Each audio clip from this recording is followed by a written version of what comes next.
Shalom pemirsa, berjumpa lagi bersama saya dalam pembahasan buku Membina Kehidupan Abadi atau Perumpamaan-Perumpamaan Tuhan Yesus. Buku ini dituliskan oleh Nyonya Ellen G. White. Buku ini memberikan kita suatu kegembiraan surga dimulai di dalam keluarga ketika para orang tua beriman menuntun langkah anggota keluarga dalam keteraturan dan berdisiplin baik. Sehingga keluarga ini bukan hanya takut akan Tuhan, tetapi menghormati dan memuliakan Dia oleh pengaruh mereka terhadap keluarga lain, dan mereka akan menikmati keharmonisan surga serta upah yang mulia dan abadi. Amin. Inilah ajakan yang sangat mulia bagi setiap keluarga-keluarga yang ada di dunia ini, untuk menciptakan suatu keharmonisan, untuk menciptakan suatu sukacita di dalam keluarganya, sehingga itu kita dapat pancarkan dimanapun kita berada. Kembali lagi pada saat ini saya mengundang akan seluruh anggota keluarga dan saudara-saudara semua. Kita dapat berkumpul bersama-sama. Kita akan mempelajari nasihat firman Tuhan pada saat ini, dan biarlah rencana-rencana indah Tuhan itu akan menjadi bagian masing-masing kita. Kita akan masuk ke pasalnya yang ke-25, judulnya Talenta-Talenta. Di atas Bukit Zaitun, Kristus telah membicarakan kepada murid-murid tentang kedatangannya yang kedua kali ke dunia ini. Ia telah merinci tanda-tanda tertentu yang akan menandakan bila kedatangannya sudah dekat, dan telah meminta kepada murid-muridnya supaya berjaga dan bersedia. Sekali lagi ia mengulangi amaran itu, berjaga-jagalah sebab kamu tidak tahu akan hari maupun akan saatnya. Lalu ia menunjukkan pada artinya berjaga akan kedatangannya. Waktu harus digunakan bukan dengan menunggu bermalas-malas, tetapi dengan rajin bekerja. Pelajaran ini diajarkannya dalam perumpamaan mengenai talenta-talenta. Kerajaan surga katanya sama seperti seorang yang mau berpergian ke luar negeri, yang memanggil hamba-hambanya dan mempercayakan hartanya kepada mereka. Yang seorang diberikannya 5 talenta, yang seorang lagi 2 talenta, dan yang seorang lain lagi 1. Masing-masing menurut kesanggupannya, lalu ia berangkat. Ya, semua talenta telah dibeli dengan harga yang baka, oleh mencurahkan seluruh perbendaharaan surga ke dalam dunia ini, oleh memberikan kepada kita segenap surga dalam Kristus. Tuhan telah membeli kemauan kasih sayang pikiran, jiwa setiap makhluk manusia. Apakah itu orang beriman atau orang yang tidak beriman? Semua orang adalah milik Tuhan. Semua dipanggil untuk melayani Dia, dan terhadap sikap mereka menghadapi tuntutan ini. Semua orang yang diwajibkan memberi pertanggungjawaban pada hari penghukuman yang besar. Ya, para pengikut Kristus telah ditebus untuk melayani. Tuhan mengajarkan bahwa tujuan kehidupan ini yang sebenarnya ialah melayani. Kristus sendiri adalah seorang pekerja, dan kepada semua pengikutnya memberikan hukum mengenai pelayanan kepada Tuhan dan kepada sesama manusia. Di sini Kristus menyatakan kepada dunia satu pengertian yang lebih tinggi mengenai kehidupan dari apa yang pernah diketahuinya. Ya. Talenta-talenta yang dipercayakan Kristus kepada sidangnya khususnya menggambarkan karunia dan berkat-berkat yang diberikan oleh Roh Kudus. Sebab kepada yang seorang roh memberikan karunia untuk berkata-kata dengan hikmat, dan kepada yang lain roh yang sama memberikan karunia untuk berkata-kata dengan pengetahuan. Ya, jadi pelajaran mengenai talenta ini, bagaimana Tuhan mempercayakan kepada kita, biarlah talenta itu jangan kita kubur, ya, atau kita biarkan saja, tetapi biarlah kita boleh kembangkan itu di dalam kehidupan kita. Ya, jangan sampai kita hanya bermalas-malas, tetapi di sini dikatakan biarlah kita mau bekerja dengan rajin.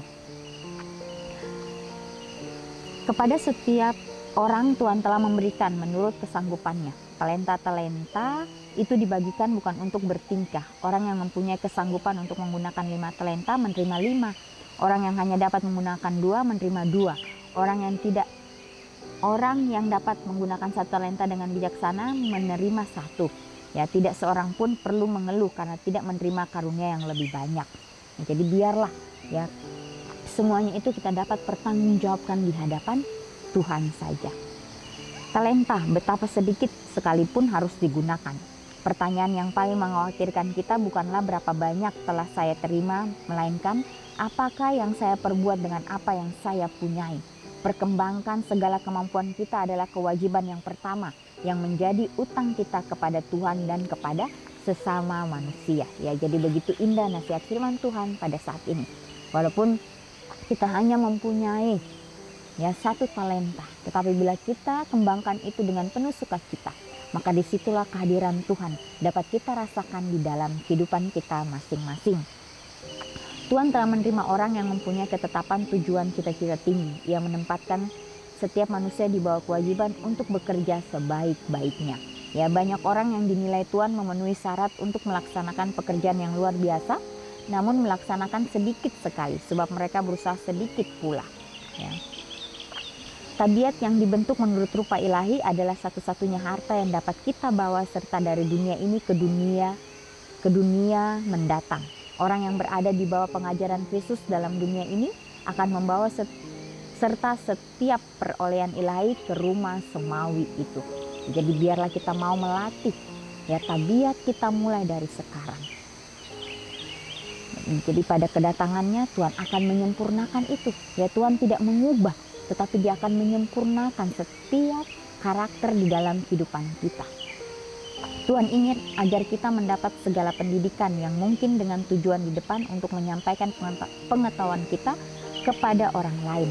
Tidak seorang pun bisa tahu di mana atau bagaimana mereka dapat dipanggil untuk bekerja atau berbicara bagi Tuhan. Kebudayaan dan penggunaan yang tepat dari suara sangat dilalaikan bahkan oleh umat Tuhan yang cakap dan giat. Banyak orang yang membaca atau berbicara sangat perlahan dan ada pula yang amat cepat sehingga tidak mungkin dipahami. Ada pula yang mempunyai cara berbicara seperti mengumam, tidak jelas. Orang lain berbicara dengan nada tinggi, tajam dan melengking yang membuat telinga mendengar ngeri. Ayat-ayat lagu kumpulan umat kadang-kadang dibaca sedemikian rupa sehingga tidak dimengerti dan acap kali isinya yang mempunyai makna yang penting dan berkesan menjadi rusak. Ya. Setiap umat Tuhan dipanggil untuk memberitahukan kepada orang lain kekayaan Kristus yang tersembunyi. Oleh sebab itu dia harus berusaha agar dapat berbicara dengan sempurna.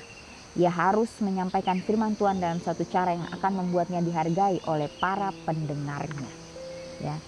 Tidak satu kata pun boleh diucapkan dengan tidak berakal budi. Tidak ada percakapan yang buruk, percakapan yang membuang-buang waktu, sungutan atau usul yang keji akan keluar dari bibir orang yang mengikuti Kristus. Rasul Paulus menulis di bawah pengaruh Roh Kudus berkata, "Janganlah ada perkataan kotor keluar dari mulutmu." Perkataan yang buruk tidak hanya berarti kata-kata yang kotor, itu berarti ucapan apa saja yang bertentangan dengan prinsip-prinsip suci dan murni dan agama yang tidak cemar. Ya. Kita harus berbicara tentang Kristus kepada orang yang tidak mengenalnya. Kita harus berbuat sama seperti apa yang dilakukan Kristus dimanapun ia berada, di dalam Ka'bah, di pinggir jalan, dalam perahu yang agak jauh dari daratan, di pesta orang Farisi atau di meja pemungut cukai. Ia berbicara kepada manusia mengenai perkara-perkara yang menyangkut kehidupan yang lebih tinggi. Setiap jiwa dilingkungi oleh suatu suasana yang tersendiri. Suatu suasana yang barangkali diisi dengan kuasa iman yang memberikan hidup, keberanian serta pengharapan dan sedap dengan keharuman kasih. Atau itu mungkin berat serta dingin dengan kesuraman tidak puas dan mementingkan diri atau beracun dengan noda yang mematikan dari dosa yang didambakan. Tetapi jangan lupa bahwa pengaruh tidak kurang kuasanya untuk berbuat jahat. Kehilangan satu jiwa adalah suatu perkara dahsyat, tetapi menyebabkan kehilangan jiwa-jiwa yang lain adalah lebih dahsyat lagi. Bahasanya, jika pengaruh kita akan menjadi bau menyengat dari maut kepada kematian adalah suatu pikiran yang menakutkan. Namun ini mungkin terjadi. Banyak orang yang mengaku berhimpun bersama Kristus malah menjauhi Dia. Ya. Nilai waktu tak dapat ditaksir. Kristus menganggap setiap saat amat berharga dan begitu pula kita harus memperlakukannya. Kehidupan ini terlalu singkat untuk disia-siakan. Kita hanya mempunyai beberapa hari percobaan saja dimanapun kita dapat mengadakan persiapan untuk masa yang kekal. Kita tidak mempunyai waktu untuk dibuang, tidak ada waktu untuk berpelisir, mementingkan diri, tidak ada waktu untuk memanjakan dalam dosa. Ya.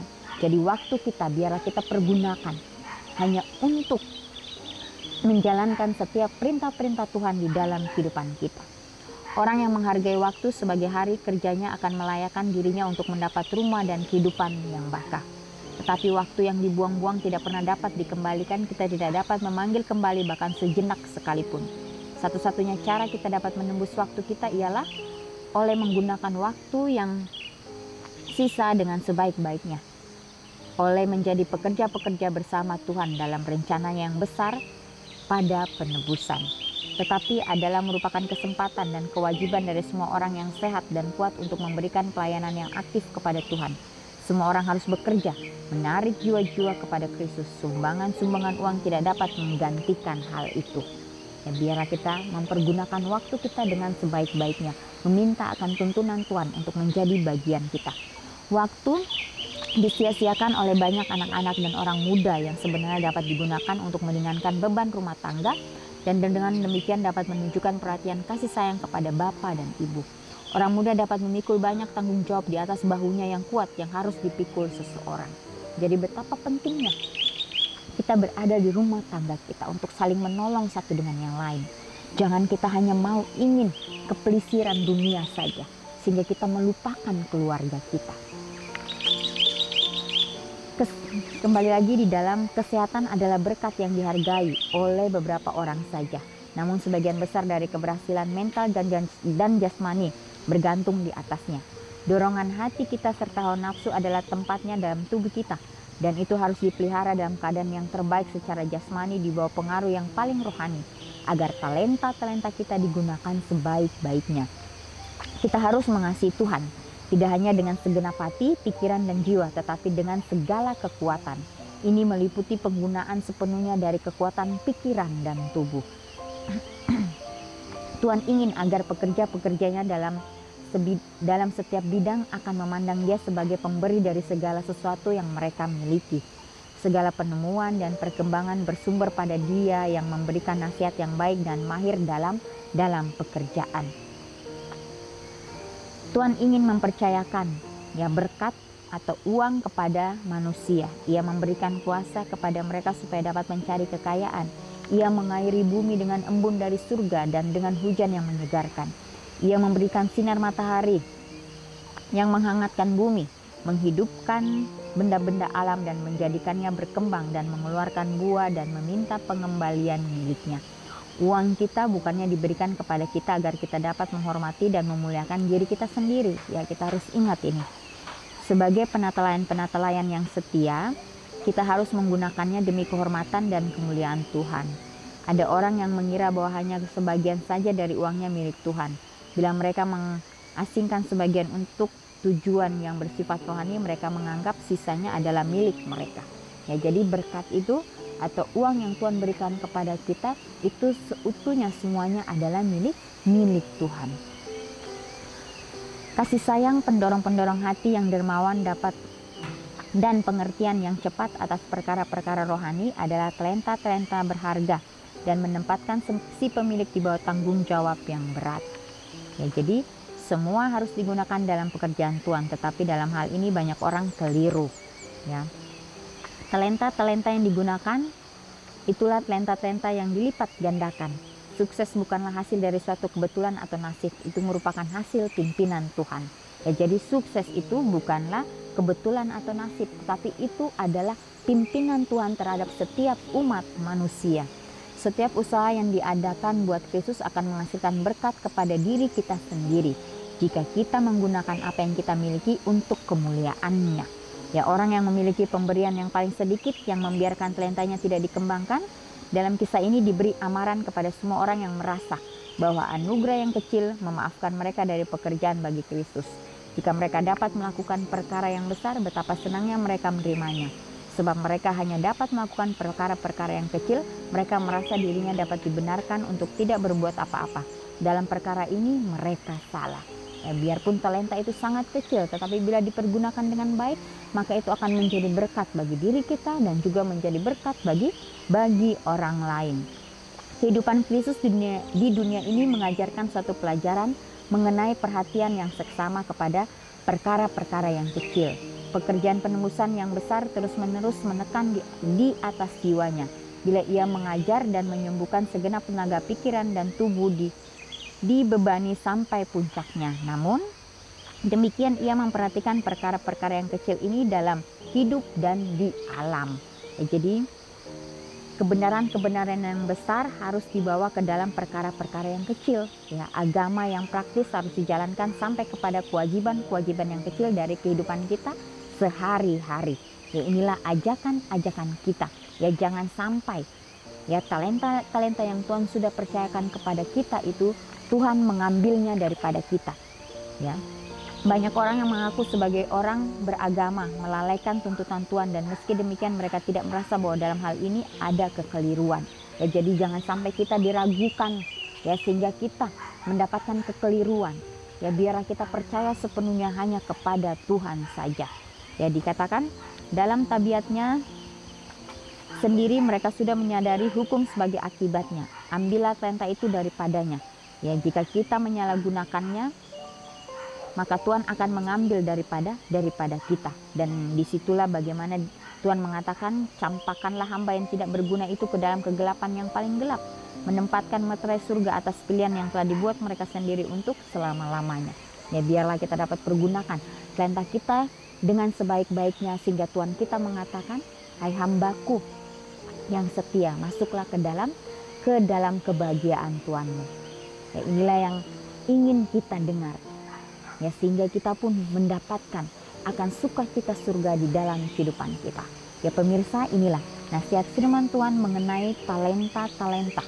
Biarlah talenta yang Tuhan sudah percayakan kepada kita dapat pertanggungjawabkan itu di dalam kehidupan kita masing-masing.